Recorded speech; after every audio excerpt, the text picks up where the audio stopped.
София ТВ Медия представя със съдействието на Дирекция Сигурност на Столична община. Правила за поведение и реагиране при възникване на бедствия, пожари и други извънредни ситуации.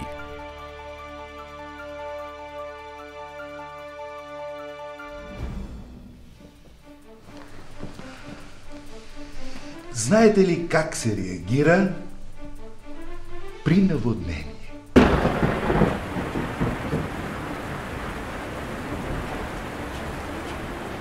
Действия при наводнение. Каквото и да става, запазете спокойствие. Паниката не помага. Паниката може само да ни обърка. София се намира в водосборната зона на много реки. При проливни дъждове, при пролетно снеготопене и при резки промени в климатичните условия съществува възможност за наводнение.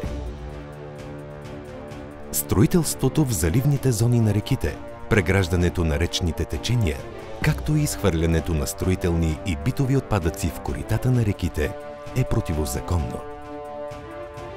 Когато хората и общинските власти са подготвени за изпитанията на природата, пораженията са много по-малки. Знаете ли къде в къщата се намират най-важните неща, които трябва да вземем при възникване на бедствия и аварии? Знам в раницата за извънредни ситуации. Ох, браво! Умница!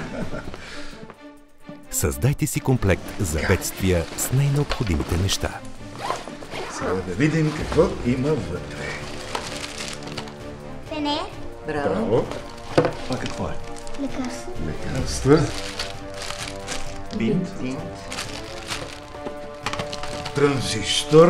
Не бе, дядо, това не е транзистор, това е радио. Имаме и батерии за радиото.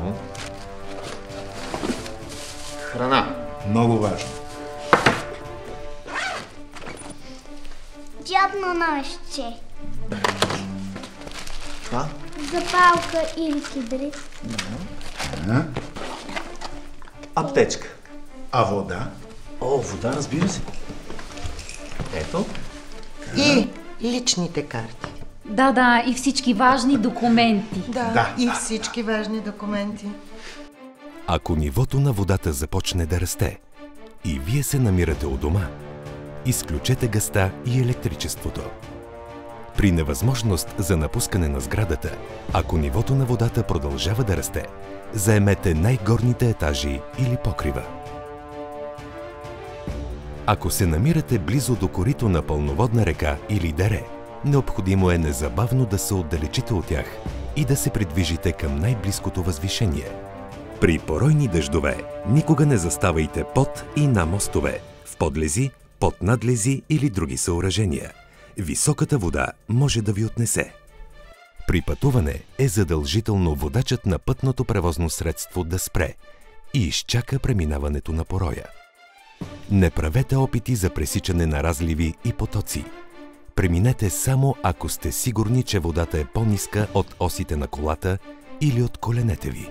Бързо течащи разливи и потоци се пресичат само ако имате помощно въже за преминаване и обезопасително въже за тялото. При липса на такава възможност, предупредете в общината или кметството на най-близкото населено място, на телефон 112 или на преминаващи в близост хора. Казах ли ви?